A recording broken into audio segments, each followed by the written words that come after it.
በስመ አብ ወወልድ ወመንፈስ ቅዱስ አሃዱ አምላክ አሜን። የተወደዳችሁ የክርስቶስ ቤተሰቦች የእናታችን የቅድስተ ቅዱሳን የድንግል ማርያም የአስራት ልጆች በኃያሉና በገናናው በልዑል እግዚአብሔር ስም እንዴት ከረማችሁ? እንዴት ሰነበታችሁ? ክርስቶስ ተንሥአ እሙታን በአቢይ ኃይሎ ስልጣን አሰሮ ለሰይጣን አጋዞ ለአዳም ሰላም እምይእዜሰ ኮነ ፍስሐ ወሰላም። ክርስቶስ በታላቅ ኃይልና ክብር ተነሳ፣ ሰይጣንንም አሰረው፣ አዳምንም ነፃ ወጣው። ከዚህ በኋላ ለሰው ልጆች ሐሴት ፍስሐ ይሁን። የተወደዳችሁ የክርስቶስ ቤተሰቦች እንግዲህ በዓለ ትንሣኤን ማክበር ከጀመርን ሶስተኛው ሳምንታችን ላይ እንገኛለን። ይሄ 50ው ቀን በዓለ 50 ብለን ወይም ደግሞ የትንሣኤ በዓል ብለን የምናከብረው እስከ 50 ቀን የምናከብረው በዓል ነው። ዛሬ እንደ እግዚአብሔር ቸርነት እንደ እናታችን እንደ ቅድስተ ቅዱሳን እንደ ድንግል ማርያም ፍጹም ምልጃ እግዚአብሔር መንፈስ ቅዱስ በረዳንና ባገዘን መጠን በሉቃስ ወንጌል ምዕራፍ 24 ቁጥር 29 ላይ ያለውን ሐሳብ አንስተን ለመነጋገር እንሞክራለን።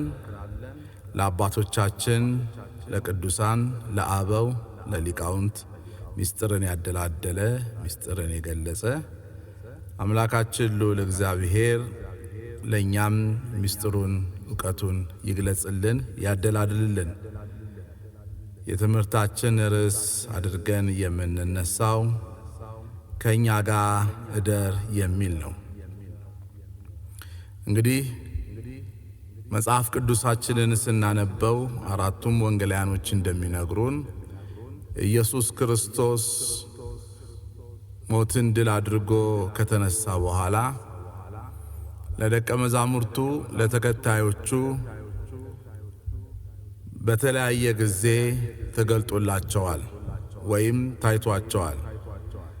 አሁንም በዚህ ባነሳነው የመጽሐፍ ቅዱስ ክፍል የምንረዳው ነገር ኢየሱስ ክርስቶስ ለሁለቱ ተከታዮቹ እንደተገለጠላቸው ከትንሣኤ በኋላ እንደታያቸው ነው።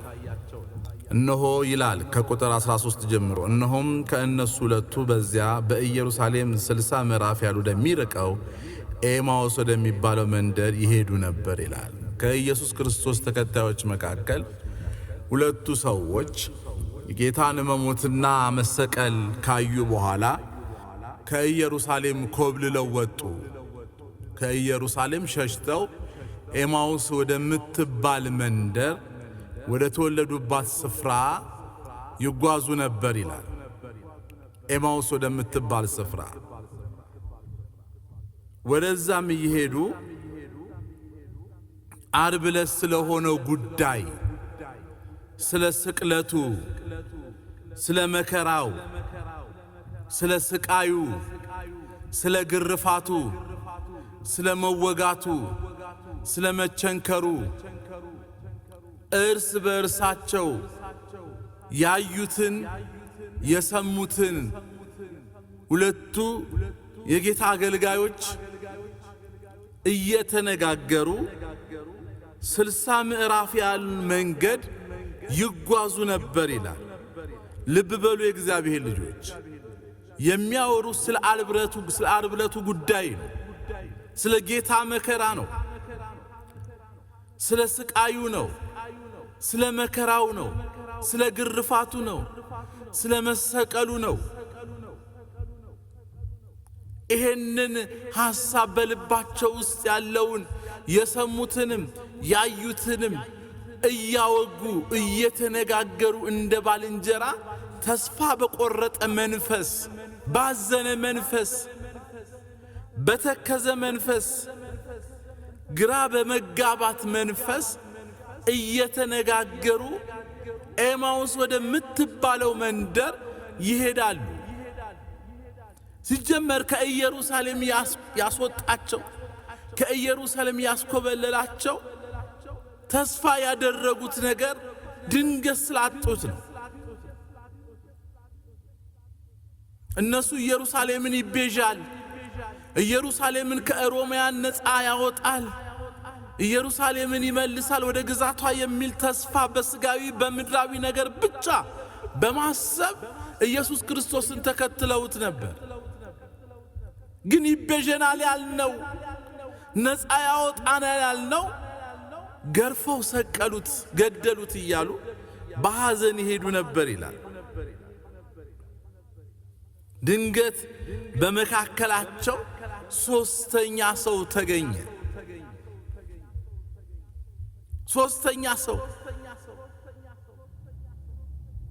እንደዚህ እየጠወለጋችሁ ስትሄዱ እርስ በእርሳችሁ የምትነጋገሩት እነዚህ ነገሮች ምንድናቸው? አለ ያ ሶስተኛ ሰው። ቀሎጵያም የሚባለው አንዱ መለሰለት፣ አንተ በኢየሩሳሌም እንግዳ ነህ? ለብቻ ነው የምትኖረው? በእነዚያ ቀናቶች በዛ የሆነውን ነገር አላወክምን? አልሰማህምን? አለው። እርሱም ይሄ ምንድነው አላቸው። እነሱም እንዲህ አሉት፣ በእግዚአብሔርና በሕዝብ ሁሉ ፊት በሥራና በቃል ብርቱ ነቢይ ስለሆነው ስለነበረው ስለ ናዝሬቱ ኢየሱስ አሉት። ለካ ያወሩ የነበረው ስለ ሞቱ፣ ስለ ስቃዩ፣ ስለ መከራው ሶስተኛ ሰው ሲጠይቃቸው ስለሱ ነው የምናወራው የምንነጋገረው ብለው መለሱለት። እንዴት ደስ ይላል! በመንገዳቸው ላይ ስለ ክርስቶስ ስቃይ፣ ስለ ክርስቶስ መከራ፣ ስለ ተከፈለላቸው ዋጋ የሚነጋገሩ ባልንጀሮች፣ ወዳጆች እግዚአብሔር እንዲህ አድርገን ስለ ክርስቶስ የምናወራ ሰዎች በመንገዳችን በተሰበሰብንበት እንደ ባልንጀራ በምንገናኝበት እንደ ቤተሰብ በምንሰበሰብበት ሌላ የሚያልፍ ወሬ፣ ሌላ ጊዜያዊ ወሬ፣ ሌላ ምድራዊ ወሬን ከመነጋገር ይልቅ ስለሱ የምናወራበትን፣ ስለሱ የምንነጋገርበትን፣ ስለሱ የምንጫወትበትን መልካሙን አንደበት፣ መልካሙን ልቦና አምላካችን እሱ ይስጠን። የእግዚአብሔር ልጆች ስለ እግዚአብሔር ማውራት ደስ ይላል። ስለ እግዚአብሔር መናገር ደስ ይላል። ስለ እግዚአብሔር መመካከር ደስ ይላል። ዓለም ዛሬ በዚህ አልተሞላችም። በሚያልፈው ነገር ነው የምትጨነቀው። ሰዎች ሲገናኙ የሚያወሩት ሌላ ነገር ነው። ስለ ክርስቶስ ሞት፣ ስለ ክርስቶስ ግርፋት፣ ስለ ክርስቶስ ስቃይ ሰው ማውራት አልቻለም። በብዙ ጉዳይ ምሮ ስለተያዘ መንፈሳዊው ነገር እየደበዘዘ ስጋዊው ነገር እየሰለጠነ ስለመጣ የማያልፈውን እግዚአብሔር ማውራት አልቻልም። ዘላለማዊን እግዚአብሔር ማውራት አልቻልም። ሁሌ የሱን እንድናወራ፣ ሁሌ የሱን እንድንናገር የተከፈለልንን እያሰብን ከአንደበታችን ከቃላችን ከውስጥ በመነጨ አንደበታችን እንድናገር የሱ መልካም ፍቃድ ይሁንልን። በዚህ በመጽሐፈ ኢያሱ ምዕራፍ 1 ቁጥር 7 ላይ የዚህን የመጽሐፍ ሕግ በልብህ ከትበው ያዘው፣ በአፍህም አውራው ተጫወተው ነው። የእግዚአብሔርን ቃል በልባችን ሰሌዳ ላይ ጽፈን በአንደበታችን እንድንናገር፣ እንድንመሰክር፣ ከሰዎች ጋር ስንነጋገር ስለሱ እንድንነጋገር፣ እንድንጫወት የሱ መልካም ፍቃድ ይሁንልን። የእግዚአብሔር ልጆች እነዚህ ሁለት የክርስቶስ ተከታዮች ሉቃስና ቀሎጵያ ያወሩ የነበረው ስለ ዕለተ ዓርቡ ነው። ሶስተኛ ሰው በመካከል የተገለጠላቸውን ሰው እንዲህ ልባችሁ እየዛለ፣ እንዲህ ጉልበታችሁ እየደከመ፣ በዚህ ሐሩር፣ በዚህ ፀሐይ እንዲህ እየተጓዛችሁ የምታወሩት ነገር ምንድነው ብሎ ሲጠይቃቸው አንተ ለኢየሩሳሌም እንግዳ ነህ፣ ብቻህን ነው የምትኖረው፣ ዓርብ ዕለት ስለሆነው ነገር አታውቅም፣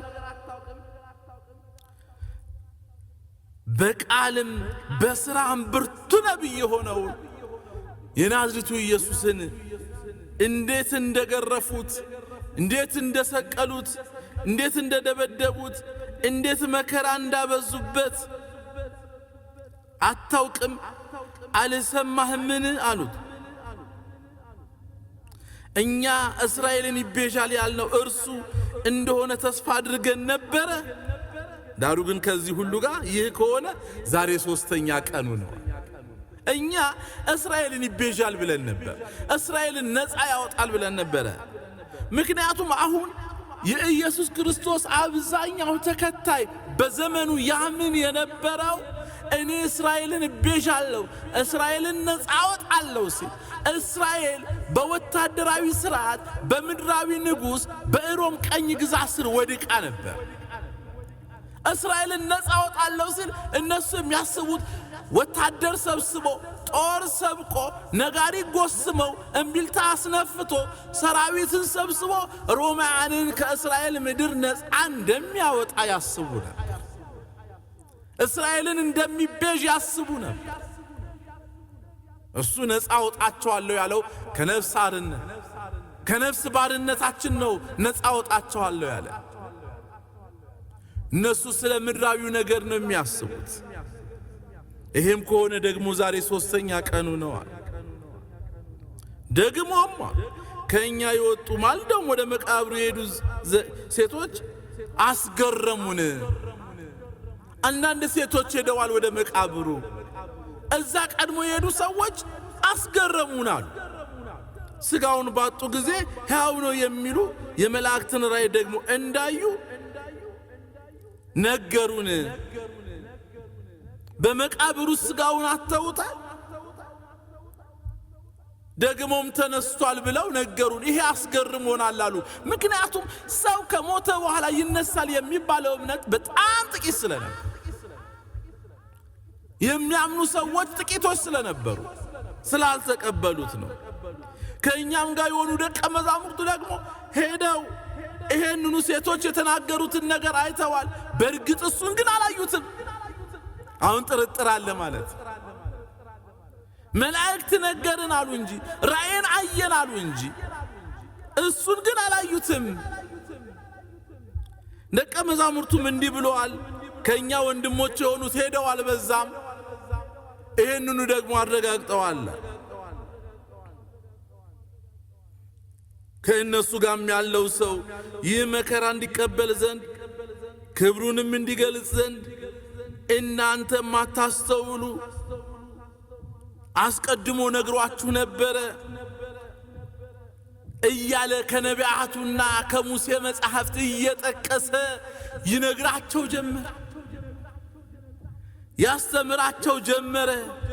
ይሄንን ባለበት ሰዓት ልባቸው ይቀልጥ ነበር ይላል።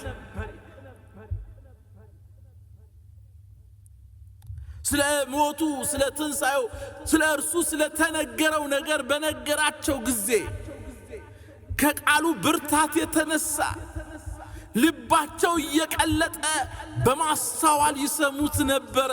ምክንያቱም የሚነግራቸው አማናዊ የሆነውን የእግዚአብሔርን ቃል ስለሆነ የነቢያቱን መጽሐፍት እየተረጎመ ይነግራቸው ነበር። የዳዊትን መጽሐፍ እየተረጎመ ይነግራቸው ነበረ። ልባቸው ይቀልጥባቸዋል አለ። እግዚአብሔርን ቃል ስንሰማ ከልብ በመነጨ እንድንሰማ እሱ ይርዳል። ልባችን እስከሚቀልጥ ድረስ በማስተዋልና በጥበብ እንድንሰማ እሱ ይርዳን። እግዚአብሔር ልጆች የሚነግራቸውን ነገር እየሰሙ ይደነቁም፣ ልባቸው የሚቀልጡ ነበረ። ደግሞም የሚሄድበት መንገድ ሩቅ መስሏቸው መንደራቸው እንደደረሱ ጊዜ እንዲህ አሉት፣ ከእኛ ጋር እደር፣ ማታ ቀርቧልን፣ ቀኑ መሽቷል ብለው ግድ ግድ አሉት ይላል። ከእኛ ጋር እደር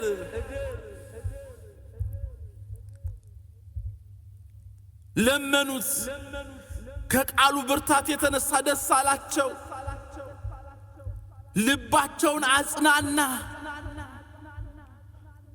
ስለዚህ ሩቅ ምዕራፍ የሚሄድ መሰላቸው። ከነሱ በጣም የሚሄድ ስለመሰላቸው እነሱ ኤማውስ ወደምትባለው መንደር ስለደረሱ በኤማውስ እንዲያድር ለመኑት ይላል። እግዚአብሔር በእኛ ቤት ይደርልን። አምላክ በእኛ ጎጆ ይገኝልን። የእግዚአብሔር ልጆች ከእግዚአብሔር ጋር ማደር መታደል። መኝታችን የተባረከ ይሆናል። ሌሊታችን መልካም ይሆናል። እንቅልፋችን የሰላም ይሆናል። እግዚአብሔር በቤታችን ይደርልን። እደር በሉት። እግዚአብሔር ከእኛ ጋር ሁንልን በሉት። ግድ አሉት ነው የሚለው መጽሐፍ ቅዱስ። ለመኑት፣ እባክህ ከእኛ ጋር እደር አሉት። እግዚአብሔር ልጆች በቤታችሁ ክርስቶስ እንዲያድር ለምኑት። ከእኛ ጋር ሁን በሉት። ኑሯችን እንዲባረክ፣ ጎጆአችን እንዲባረክ፣ የአብራኮቻችን ፍሬ ልጆቻችን እንዲባረኩ፣ የእጆቻችን ሥራ እንዲባረኩ፣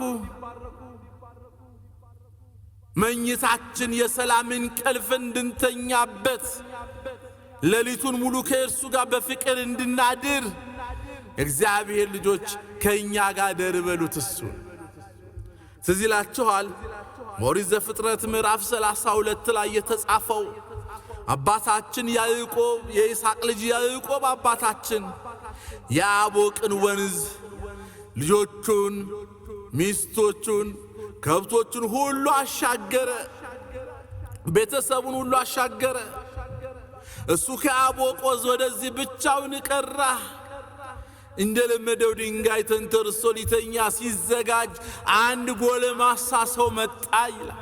አንድ ጎልማሳ ሰው መጣ ወደሱ። ያዕቆብ ደነገጠ። ኤሳው ወንድሙ መሰለው የሚያሳድደው፣ ፈራ። ያ ጎልማሳ ሰው መጣና ከያዕቆብ ጋር ታገለ ይላል። እግዚአብሔር በፍቅር ይታገለን።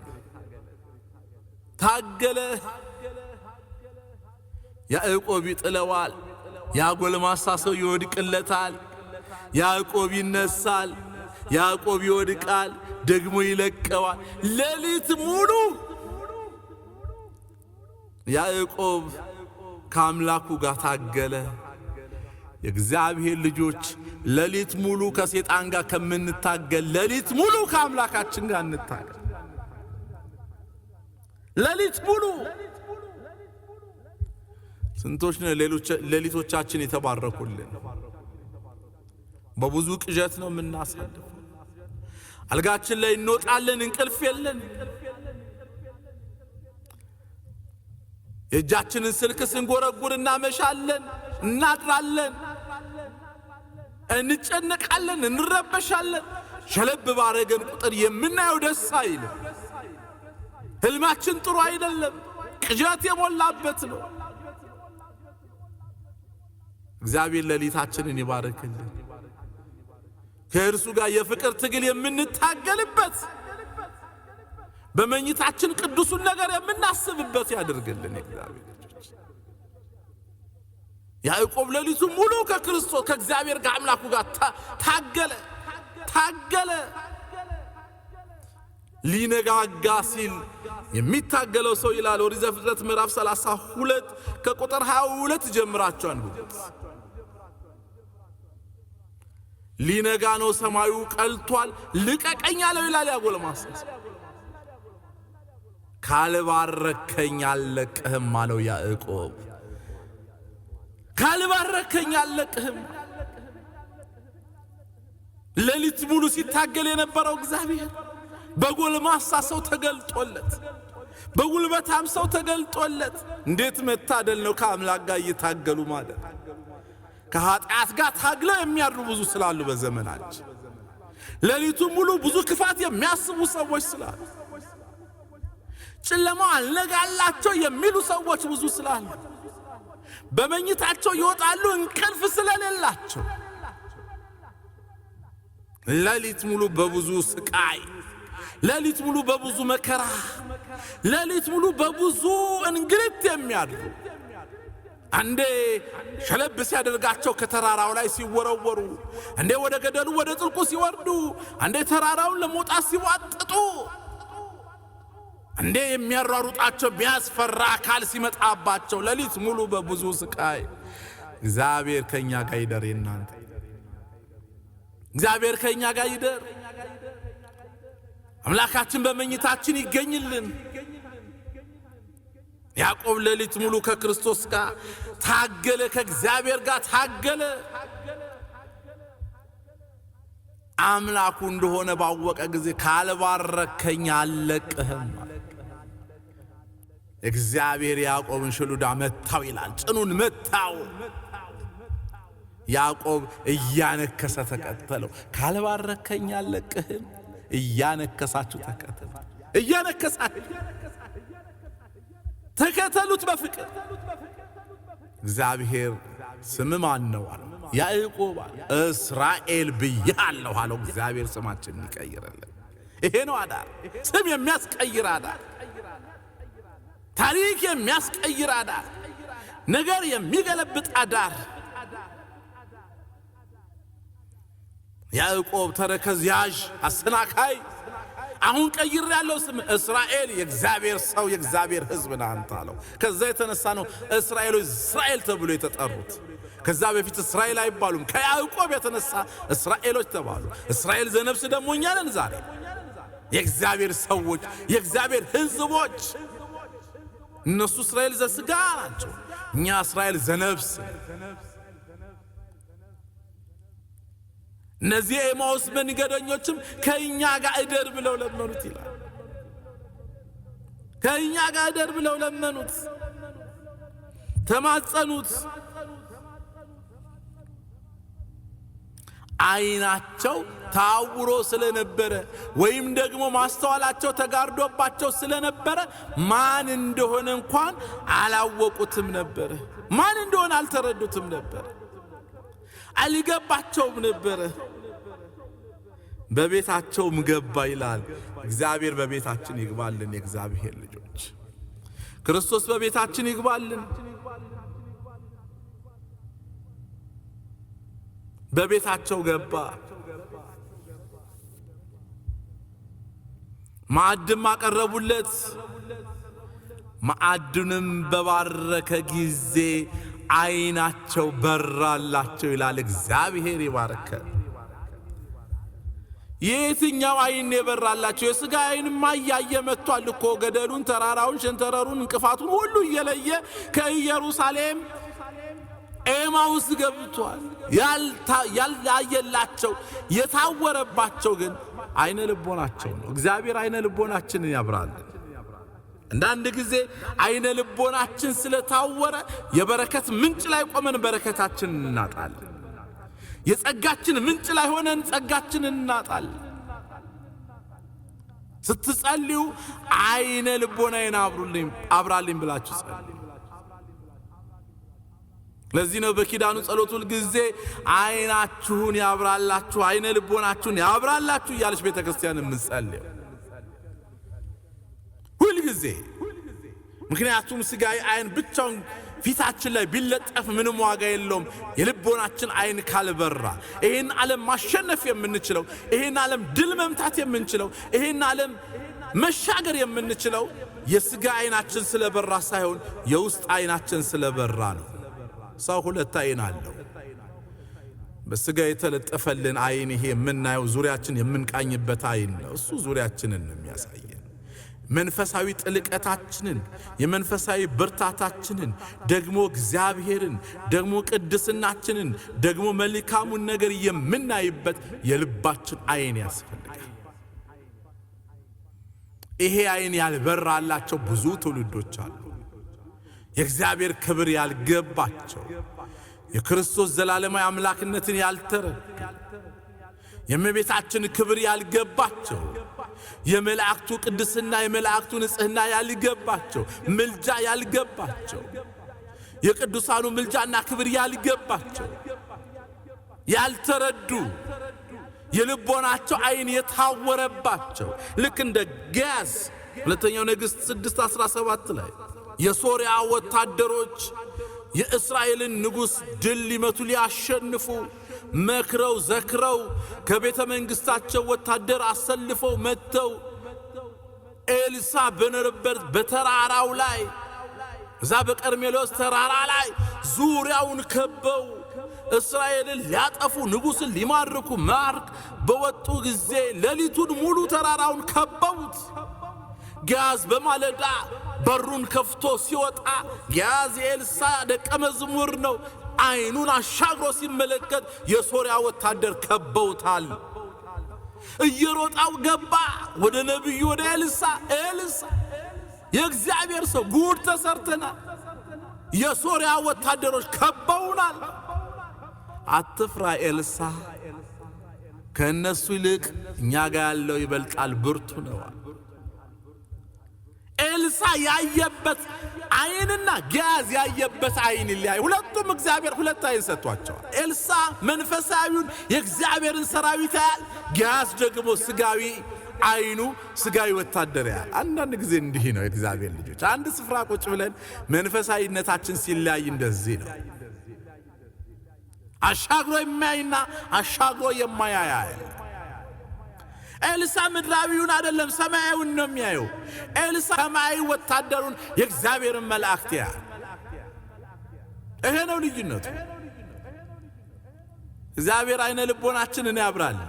መንፈሳዊ አይኖች የበሩ ይሁንልን የእግዚአብሔር ልጆች። በኤልሳና በጊያዝ መካከል ያለው ልዩነት ይሄ ነው።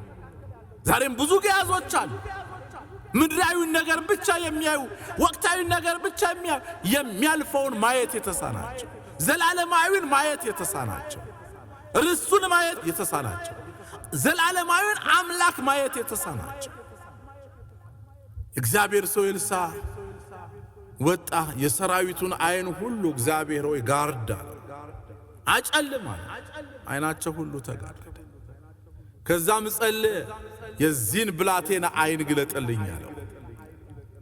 የጊያዝ አይነ ልቦና ሲበራ ለካ ከሶርያ ወታደር እጥፍ የሚበልጥ የእግዚአብሔር መላእክት በዙሪያው ሰፍረዋል። እግዚአብሔር ስሙ የተመሰገነ። መንፈሳዊ አይናችን ሲበራ ይሄ